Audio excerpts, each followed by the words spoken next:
Hey friends, welcome to our horror thrilling story channel. এখানে ভৌতিক কাল্পনিক গল্প শুনতে পাবেন। আজকের গল্পটি শোনানোর আগে আমি আগে থেকেই বলে দিতে চাই, গল্পটি সম্পূর্ণ আমার লেখা কাল্পনিক একটি ভৌতিক গল্প। গল্পের দ্বারা কোনো রকম কাল্পনিক কুসংস্কার ছড়ানো হচ্ছে না, শুধুমাত্র সকলকে আনন্দ ও রোমাঞ্চকর থ্রিল দেওয়ার উদ্দেশ্যই আমার লেখাটা। তাই বেশি কথা না বাড়িয়ে শুরু করছি আজকের গল্প, শেষ রাতের ট্রেন। 11:30 শেষ লোকাল ট্রেন। স্টেশনটির নাম ধূপগিরি স্টেশন। স্টেশন মাস্টার শেষ ঝান্ডা তুলে ধরতে এসেছেন খিদিরবাবু। বয়স 50-এর আশেপাশে হবে। স্টেশনে তেমন একটা লোক নেই, ওই হাতে গুনে 11 কি 12 জন। তাও যে সবাই যে যাত্রী তা কিন্তু নয়। কিছু মানুষ আছে তারা হকারি করে, তবে তাদেরও এবার জিনিসপত্র গুটিয়ে বাড়ি ফেরারই পালা। খিদিরবাবুও শেষ ট্রেন চলে গেলে সেও রুমে চলে যাবে। সময়টা এখন জ্যৈষ্ঠ মাস, ভ্যাপসা পচা গরম। ওই স্টেশনের প্ল্যাটফর্মে লালু কালুরই দুই নেড়ির আড্ডা। তারাই এখানে রাতে ঘুমিয়ে থাকে, সকালে স্টেশনে ঘুরে ফিরে খাবার দাবার খায়। ইতিমধ্যে ট্রেন ঢুকে গেল। ট্রেন প্ল্যাটফর্মে 2 মিনিট দাঁড়িয়ে আবার রওনা দিল। খিদিরবাবুও তার সমস্ত কাজ সেরে নিজের রুমের দিকেই এগোচ্ছে। এমন সময় একটি মেয়ে এই ভ্যাপসা পচা গরমে চাদর দিয়ে মুখ ঢাকা বসে আছে একটি প্ল্যাটফর্মের চেয়ারে। মেয়েটি যে মেয়ে সেটি কেউ বোঝার সাধ্য নেই। পায়ের জুতো জোড়া এমন চমকাচ্ছে, সেটি দেখেই অনুমান খিদিরবাবু যে ব্যক্তিটি হলো একটি মহিলা। যাই হোক, খিদিরবাবু এগিয়ে গিয়ে বলল, ও মেয়ে, কী ব্যাপার, স্টেশনে কি? শেষ ট্রেন তো চলে গেছে, যাও বাড়ি যাও। আর এত রাতে তুমি বা একা মেয়ে কি করছো? ট্রেন বুঝি ধরতে পারোনি? পরিপ্রেক্ষিতে মেয়েটি আর সেরম কোনো উত্তর না দিয়েই বরং সে চলে গেল। খিদিরবাবু একটু অবাক হয়ে নিজের রুমেই এগোতে লাগলো। আর বেশি না ভেবে সেও ঘুমাতে চলে গেল। আবার ভোর 4:10-এর ফার্স্ট ট্রেন, তাকে অনেক ভোরে উঠতে হয়। তাই সে চিন্তা ভাবনা সব ফেলে ঘুমানোর জন্যই শুয়ে পড়ল। কিন্তু খিদিরবাবু শুয়ে পড়লেও আজ যেন তার চোখে ঘুম আসছে না। এক তো পচা গরম, আর দুই সেই মেয়েটির কথা মনে পড়ছে। এত রাতে সে কি করছিল? কিছু কি হয়েছিল তার সাথে? না হলে এত রাতে কি করবে সে স্টেশনে? দুশ্চিন্তা করতে করতে সেও ঘুমিয়ে পড়ল। কখন সে নিজেও বুঝতে পারল না। ঘুম ভাঙল, গলা শুকিয়ে এসছে। হাতের ঘড়ি দেখে জানতে পারল 3:20 বাজে। জলের মগটি নিতে যাবে এমন সময় দেখল সেটি জানলার পাশেই রেখে এসেছে।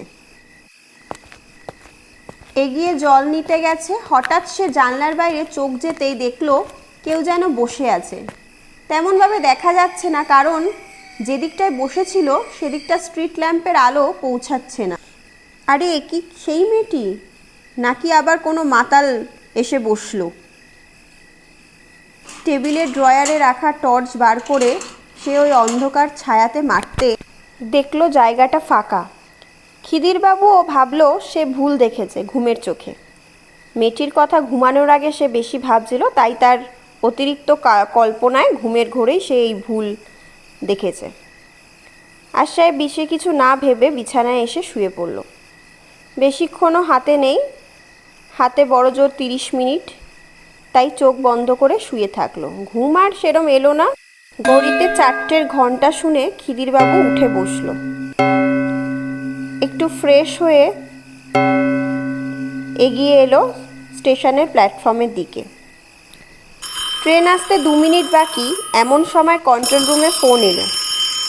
4:10-এর ফার্স্ট ট্রেন স্টেশনে আসতে লেট হবে। ট্রেন লাইনে একজন কাটা পড়েছিল। লাইন ক্লিয়ার করে ট্রেন আসতে আরও 20 মিনিট সময় লাগবে। খিদিরবাবু খবরটা শুনে তেমন কিছু রিয়্যাক্ট করলো না। কারণ তার 32 বছরের কর্মজীবনে সে এরম খবর বহুবার শুনেছে। প্রথম প্রথম শুনতো যখন, তখন মনটা বেশ ভারী হয়ে যেত ঠিকই, এখন সময়ের সাথে সব খুব স্বাভাবিকই হয়ে গেছে। 4:37-এ ট্রেন এলো প্ল্যাটফর্মে। ট্রেন স্টেশনে 7 মিনিট দাঁড়াবে, তারপর ছুটে পড়বে নিজের গন্তব্যস্থলে। এই ট্রেন চলে গেলে এরপর ট্রেন আসবে সেই 8:45-এ। তখন সেই ট্রেন ধরেই ট্রেনের অন্য এক স্টেশন মাস্টার আসে, আর খিদিরবাবু তাকে তার টাইমিং বুক, ঝান্ডা সবই হ্যান্ডওভার করে স্টেশন থেকে এই মিনিট 7-এর দূরেই কোয়ার্টারে চলে যায়। সেখানে তার ওয়াইফ আরতি দেবী থাকেন। এরপর ট্রেন এলো 8:45-এ। যখন ট্রেন এসে প্ল্যাটফর্মে দাঁড়ালো, তখন সেই আর এক স্টেশন মাস্টার খিদিরবাবুর কাছে এসে টাইম বুক নিতে আসলো। যখন খিদিরবাবু তাকে গুড মর্নিং জানালো, আর অন্যদিকে বিকাশবাবু তার পরিবেক্ষে আর গুড মর্নিং। সকাল সকাল কাজে আসার পথে ডেড বডি দেখে আসলে আর কার ভালো লাগে বলুন তো? খিদিরবাবু আর কি করবেন, আমাদের জীবনটা তো এমনই, কত কী না দেখতে হয়। বিকাশবাবু তাকে বলল, তা বটে, কি বলুন তো, দুঃখের বিষয় যে বডিটি পাওয়া গেছে না, সে এক তরুণী, বছর 20-র এক মেয়ে, পাশের গ্রামেই থাকে শুনেছি। এই বয়সে জীবন শুরু হওয়ার শেষ কিনা জীবনের সমাপ্তি ডেকে আনলো। খিদিরবাবু একটু চুপ থেকে একটু কেমন যেন হয়ে গেল। হঠাৎ কাল রাতে সেই মেয়েটির কথা মনে পড়ে গেল, কেমন যেন থমকে গেল। বিকাশবাবু খিদিরবাবুকে ওরম দেখতে পেয়ে, কি হলো খিদিরবাবু, দেন টাইম বুকটা দেন। খিদিরবাবু, হ্যাঁ হ্যাঁ এই নিন। আচ্ছা বিকাশবাবু, আমি আসি বলে সে তার পুরনো বাংলা সাইকেলটি বের করে বাড়ির উদ্দেশ্যে রওনা দিল। রাস্তায় সে বাড়ির জন্য কিছু বাজার করে বাড়ি ঢুক। সেখানে তার বউ আরতি দেবী তার জন্য অপেক্ষা করছেন। সাইকেলের হর্ন বাজাতে আরতি দেবী ছুটে এসে দরজা খুলল। কি গো, এসেছো? চা খাবে তো? খিদিরবাবু, হ্যাঁ হ্যাঁ বানাও, আমি যাই, স্নানটা সেরে আসি। খিদিরবাবু স্নান সেরে এসে ঘরের জানলার ধারে বসল। ইতিমধ্যে ওনার বউ চা সাথে বিস্কুট নিয়ে এলো। চা খাচ্ছে এমন সময় খিদিরবাবুর কর্মজীবনের এক বন্ধু এলো, নাম হচ্ছে হরিপদবাবু। খিদিরবাবু একটু হাসি হেসেই, আরে হরিবাবু, আসেন আসেন, খুব ভালো সময় এসেছেন, চায়ে জমিয়ে আড্ডা হবে তাহলে। হরিবাবু, তা আপত্তি নেই, কি বৌঠান, 1 কাপ চা হবে তো? আরতি দেবী, আরে দাদা বসুন, আমি এক্ষুনি নিয়ে আসছি। এবার দুই বন্ধু জমিয়ে গল্প করতে লাগলো, চা হাতে। ইতিমধ্যে আরতি দেবী হরিপদবাবুকে 1 কাপ চা হাতে দিলেন এবং কিছু খাওয়ারের জন্য বিস্কুট এবং নাস্তা দিলেন। দুজন বন্ধু মিলে চা খাচ্ছেন এবং গল্প শুরু করলেন। তা খিদিরবাবু বলুন, কিরম চলছে আপনার? আর চলছে, ওই যেমনটা চলছিল এতদিন সেমনটাই চলছে।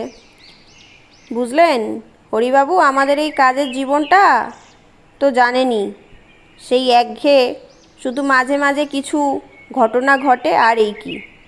এই দেখুন, আজ একটি বছর 20 হবে শুনলাম আত্মহত্যা করেছে। হরিবাবু, কি আর বলবো বলুন, এখনকার দিনের ছেলে মেয়েদের এই এক হয়েছে, জীবনের সমস্যার সাথে এরা লড়তে একদমই জানে না, বরং কথায় কথায় এদের মেজাজ আকাশ ছোঁয়া। গল্প শেষে হরিবাবু বিদায় জানালো। খিদিরবাবু দুপুরের খাওয়া শেষ, হাতে পেপার নিয়ে বসে পড়ল। একটু চোখ লেগে আসলোই, কখন যে উনি ঘুমিয়ে পড়ল নিজেও টের পেল না। একটি মেয়ের করুণ দুটো চোখ তার দিকে তাকিয়ে আছে। সামনে ট্রেন আসছে। মেয়েটা ক্রমে সেই ট্রেনের দিকেই এগোচ্ছে। খিদিরবাবু গলা জোরে ডাকছে, ও মেয়ে, ওদিকে যেও না, ওদিকে যেও না, সামনে ট্রেন। পিছন পিছন খিদিরবাবুও তার দিকে এগোচ্ছে। মেয়েটি পুরো কথা শোনার আগে এক ঝাপটায় রক্ত এসে খিদিরবাবুর পুরো মুখে লাগলো। সারা মুখ যেন খিদিরবাবুর রক্তে ভরে গেল। খিদিরবাবু হঠাৎ চিল্লে উঠল। ইতিমধ্যে ওনার বউ এসে হাজির। কি হলো তোমার, কি হয়েছে? খিদিরবাবু ঘুম চোখে নিজের মুখটা পুরো হাত দিয়ে দেখতে থাকছে। সে যেন ভয় পাচ্ছে। সেই রক্ত, সে পাগলের মতো চিৎকার করে বলছে, রক্ত আরতি, রক্ত, দেখো আমার সারা মুখ জুড়ে পুরো রক্ত। কিন্তু আরতি দেবী কিছুই বুঝতে পারছে না। সে তাকে শান্ত করে বলছে, তুমি কোনো বাজে স্বপ্ন দেখেছো? ওঠো, তুমি ওঠো, মুখে চোখে জল দাও, সব ঠিক হয়ে যাবে। খিদিরবাবু একটু শান্ত হয়ে বসলো। তারপর ঘড়ির দিকে তাকিয়ে দেখলো বিকেল 5:40। যাই হোক, তারপর সে মুখে জল দিয়ে ফ্রেশ হয়ে বসলো আর ভাবলো, এত বাজে স্বপ্ন। সন্ধে 7:40 নাগাদ তিনি রেডি হয়ে বাড়ি থেকে বেরিয়ে গেল স্টেশনের দিকে। 8টায় আবার তার নতুন শিফট চালু হবে। আজও সেই একই রাত 11:30টায় শেষ ট্রেন যখন চলে গেল, সে ফের সেই মেয়েটিকে দেখল। আজ যেন তার শরীর থেকে বীভৎস পচা দুর্গন্ধ আসছে, রক্ততীব্র গন্ধ। যত কাছে তিনি যায় যেন গন্ধ আরও বাড়তে থাকে, যেন সে এক্ষুনি জ্ঞান হারাবেন। তখনই সেই মেয়েটি হুট করে যেন কোথায় মিশে গেল। ঘটনাটি ঘটার পর খিদিরবাবু রীতিমতো ভয় পেয়ে ছুটে গিয়ে নিজের ঘরের রুমের দিকে এগোতে থাকেন এবং সেখানে গিয়ে দরজা জানলা সব বন্ধ করে বসে থাকেন। এক তো এত প্রচণ্ড গরমে তিনি পুরো জানলা দরজা বন্ধ করে আটকে রেখেছেন। দরদর করে সারা শরীর যেন তার ঘেমে জলময় হয়ে যাচ্ছে। তিনি কিছুটা শান্ত হয়ে হাতে মুখে জল দিতে এগোলেন। হাতে মুখে জল দেওয়ার পর খিদিরবাবু কিছুটা স্বস্তি উপভোগ করছেন। বিছানার একধারে বসে কিছুটা শান্ত হয়েই চুপ করে বসে থাকলেন। ভাবতে থাকলো, এগুলো তার সাথে কি ঘটছে। এতগুলো বছর তিনি কর্মসূত্রে একই জায়গায় আছেন, তবু কোনো দিন এরম ঘটনার সম্মুখীন তাকে হতে হয়নি। তাহলে আজ হঠাৎ তাকে এরম ধরনের ঘটনার সম্মুখীন হতে হচ্ছে কেন? ওই যে বলে না, কিছু প্রশ্নর উত্তর আমরা সবসময় যে পেয়ে উঠি তা নয়। খিদিরবাবুর সাথেও এমনটাই ঘটছিল এই সময়। কিছুটা স্বস্তি উপভোগ করতেই খিদিরবাবু ঘুমিয়ে পড়লেন। তারপর যখন ঘুম ভাঙল, সেই আশেপাশে পচা তীব্র গন্ধ তার নাকটাতে ভেসে আসছে আর বুকে রক্ত যেন হিম হয়ে যাচ্ছে। একই হঠাৎ খুব জোরে হাওয়ায় জানলা কপাট দুটো খুলে যায় আর সেখান দিয়েই সেই ছায়ামূর্তি। খিদিরবাবু তৎক্ষণাৎ জ্ঞান হারান।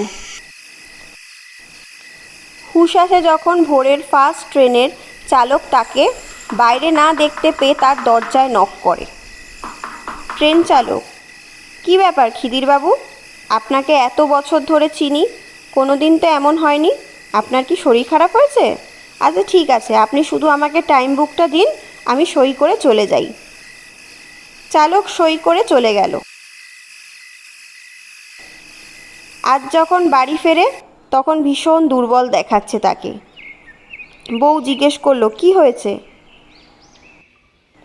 তোমাকে এমন দেখাচ্ছে কেন? খিদিরবাবু কোনো উত্তর না দিয়েই বাথরুমে চলে যায়। স্নান সেরে তিনি সেই জানলার ধারে এসেই বসে। আরতি দেবী চা এনে দিলে সেটা সেইভাবেই পড়ে থাকে। সেই দুপুর থেকে খিদিরবাবুর প্রচণ্ড জ্বর আসে। এরপর খিদিরবাবুর এমনই জ্বর আসে যে তিনি 10 দিন বাবদ আজ স্টেশনে যেতেই পারেনি। ধীরে ধীরে খিদিরবাবুও এই সব ঘটনা ভুলে যাচ্ছিল এবং স্বাভাবিক জীবনযাপনই শুরু করেছিল। ঠিক একদিন রাতে ঘুম ভাঙতেই আরতি দেবী দেখতে পেলেন খিদিরবাবু আর তার পাশে নেই, ঘরের কোথাও নেই। চিন্তায় পড়ে রাতের বেলায় তিনি হরিবাবুকে ফোন করলেন। 3বার করে রিং বেজে যাওয়ার পর ফোনটা ধরায় তাকে সব বলে দিল। হরিবাবু আর তার স্ত্রী তৎক্ষণাৎ খিদিরবাবুর বাসায় ছুটে আসলো।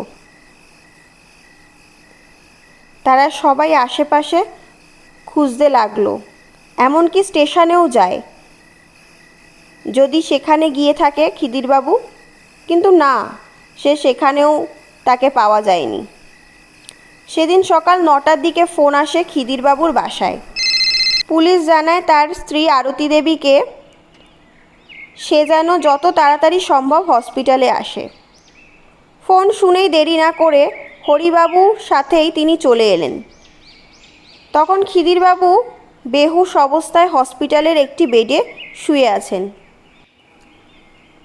সেখানে এসে জানতে পারে তিনি আগের গ্রামের স্টেশনের ঠিক সাইডে একটি জায়গায় অবচেতন অবস্থাতে পড়েছিল।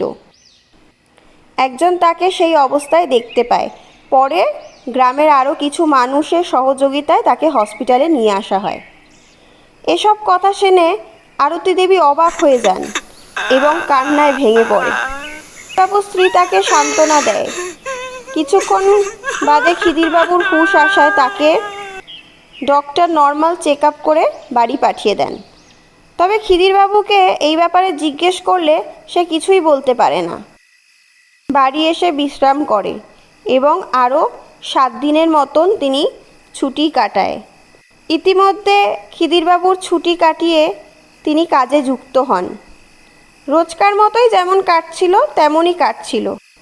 আজ রাতে শেষ ট্রেন আসার আগে যখন উনি প্ল্যাটফর্মে দাঁড়ায়, ঠিক তখনই সেই মেয়েটি এসে দাঁড়ায় আর একদম প্ল্যাটফর্মের শেষ গায়ে দাঁড়ায়, যেখানে দাঁড়ালে ট্রেন আসলে হাওয়ার ধাক্কাতেও মানুষের অ্যাক্সিডেন্ট হয়ে যাবে। তাই খিদিরবাবু তাকে দূর থেকে চিৎকার করে হাতের ইশারায় সরে যেতে বলছে। আজ দিনটা শনিবার, তেমন একটা লোক ছিল না, শুধু প্ল্যাটফর্মে খিদিরবাবু আর সেই মেয়ে। মেয়েটিকে 3বার আওয়াজ করাতেও মেয়েটি কোনো রকম সরছিল না। এদিকে ট্রেন আসার সিগন্যালের হর্ন বেজে উঠল। খিদিরবাবু পড়িমড়ি করে দৌড়াতে লাগলো মেয়েটির দিকে।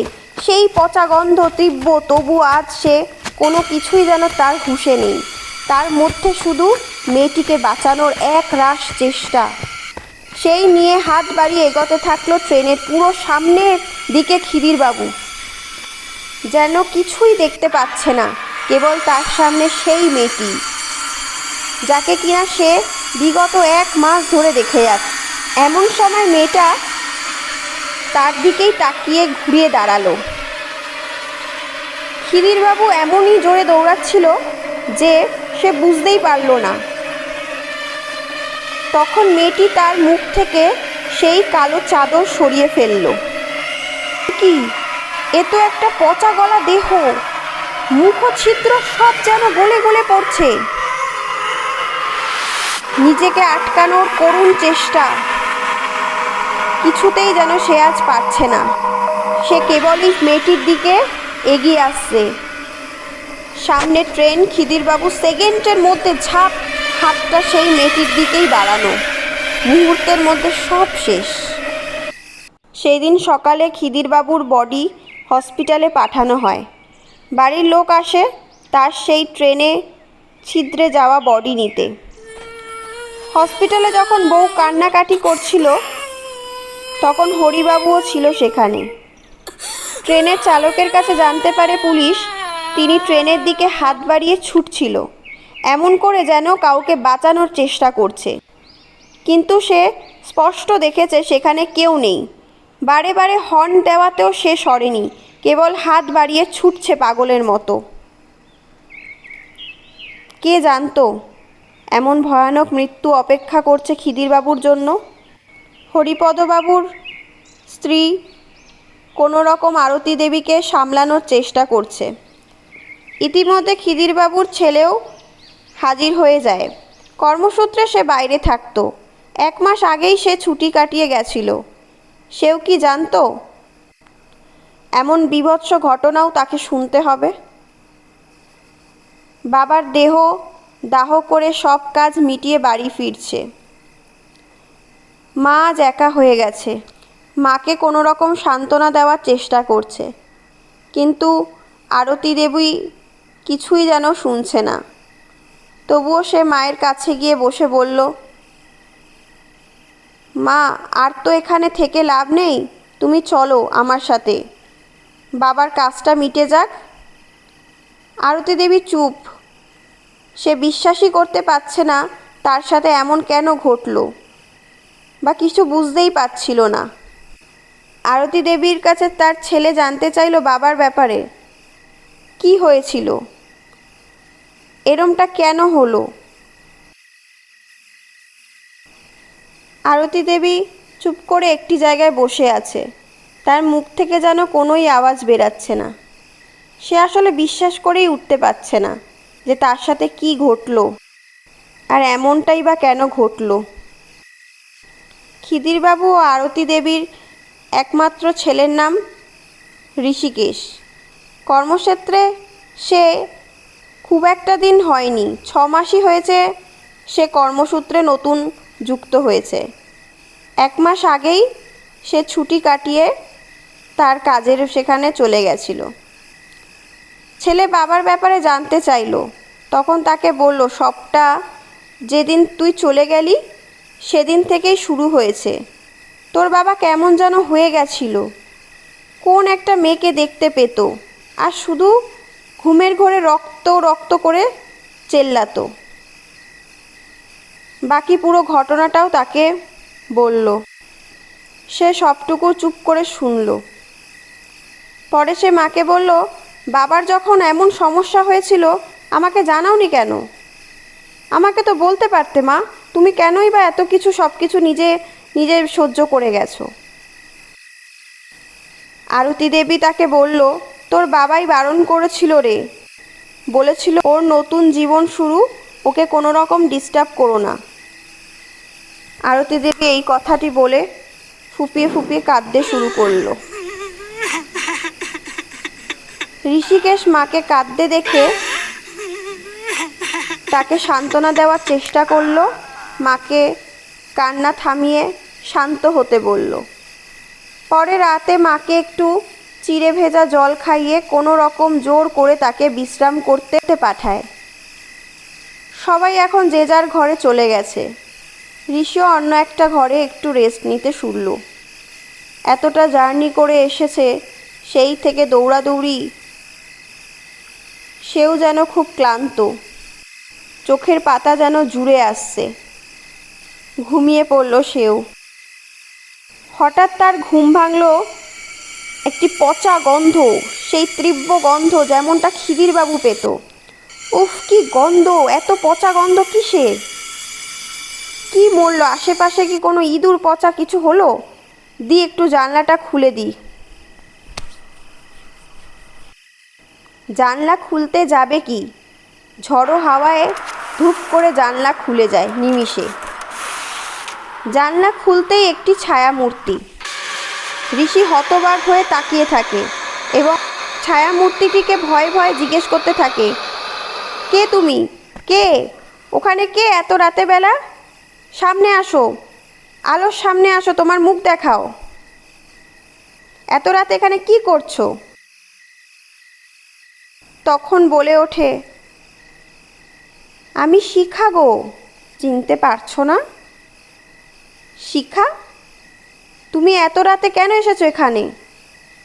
আজ এত বড় ঘটনা ঘটেছে, জানো না? হ্যাঁ জানি তো, তবে কেন এসেছো? ঋষি, তুমি বলেছিলে না তোমার বাবা মানবে না আমাদের বিয়েটা? ঋষি, আহ শিখা, এখন এসব কথা বলতে তোমার ইচ্ছে করছে? তুমি জানো না আজ কি ঘটেছে, আজ আমি কি হারিয়েছি? এখন আমার বাবা আর নেই। শিখা, কে বলেছে নেই? এই যে আমি তাকে মানিয়ে এনেছি। বাবা, আপনি মেনেছেন না আমাদের সম্পর্কটাকে? বলুন তো আপনার ছেলেকে। ঋষি তখন চিৎকার করে উঠে বলল, পাগল হয়ে গেছো নাকি তুমি? কি তোমার কোনো লজ্জা নেই? আজ আমার বাবা আমাদেরকে ছেড়ে চলে গেছে, তুমি তাকে নিয়ে? ছি ছি ছি ছি শিখা, আমি ঠিকই করেছি, তোমার মতো মেয়েকে ছেড়ে দিয়েছি। তোমার তো সেদিন বিয়ে হওয়ার কথা ছিল, আর এখন তুমি এখানে? সত্যি তো, কি করছো তুমি এখানে? শিখা, বিয়ে? হ্যাঁ, বিয়ে তো হওয়ার কথা ছিল, কিন্তু করতে পারিনি। সেদিন আমি পালিয়ে এসেছিলাম তোমার সাথে যাব বলে, আর তুমি তুমি আমাকে ফিরিয়ে দিয়েছিলে, কত অপমান করে, নিজের বাবার দোহাই দিয়ে, যে আমার মতো নিচু ঘরে মেয়েকে তোমার বাবা মা কখনোই মেনে নেবে না। আচ্ছা, আমি কি অন্যায় করেছিলাম? আমি তো কখনো যেচে তোমার কাছে আসিনি, তুমি এসেছিলে, তুমি আমাকে ভরসা দিয়েছিলে। আমি তো শুরু থেকেই বলছিলাম যে আমাদের সম্পর্কটা মানায় না, তবে তুমি কেন কেন আমার জীবনটা এভাবে নষ্ট করে দিলে? ঋষি, চুপ করো শিখা, চুপ করো, আজ এসব কথা আমার ভালো লাগছে না। যা হয়ে গেছে হয়ে গেছে, এত রাতে কি করছো? তুমি নতুন করে শুরু করো, আমি আর এসব চাই না। তুমি চলে যাও, এখন আমার বাবার প্রতি অনেক কাজ আছে, আমার মা একা এখন, আমার এসব শুনতে এখন ভালো লাগছে না। তুমি কেন এসব করছো? শিখা, তুমি এত ভেঙে পড়ছো কেন? দেখোই না আমি কাকে এনেছি। কাকে এনেছো? আমার এখন এসব ভালো লাগছে না, বোঝার চেষ্টা করো শিখা। হঠাৎ একটা সুর, হ্যাঁ রে বাবু, আমি তোদের মেনে নিলাম, আয় চল, আয়, আজই তোদের বিয়ে দেব। সেই আওয়াজটা জানে তারই বাবার, কিন্তু এটা কি করে সম্ভব? না না না, এটা হতে পারে না। সে কিছু ভুল শুনছে বা স্বপ্ন দেখছে। না ঋষি, তুমি কোনো স্বপ্ন দেখছো না, তুমি ঠিকই শুনছো। চলো চলো, আজ তোমার বাবা মেনে নিয়েছে, চলো আজ আমাদের বিয়ে করব। ঋষি, এটা কি করে সম্ভব শিখা? তুমি কি পাগল হয়ে গেছো? আর আমি তো সত্যিই সুরটা বাবার পেলাম। না, এটা হতে পারে না, এটা সত্যি হতে পারে না। এই বলতে বলতে ঋষি পিছনের দিকে সরে আসে। তখনই দুটি ছায়ামূর্তি তার দিকে এগিয়ে আসছে। সম্পূর্ণ তাদের দেখা গেল। এ কি? এ তো পচা গলা দেহ, কি গন্ধ, সারা শরীর রক্তময়। ইতিমধ্যে ঋষি জ্ঞান হারায়। পরদিন সকালবেলা দরজা ঠকঠক করাতেও কোনো রকম দরজা খুলছে না দেখে হরিবাবু আরেকজন গ্রামের মানুষকে নিয়ে দরজাটি ভাঙতে বলে। দরজা খুলে দেখেন ঋষি বিছানায় অবচেতন অবস্থায় পড়ে আছেন। কাছে গিয়ে জানতে পারে সে আর নেই।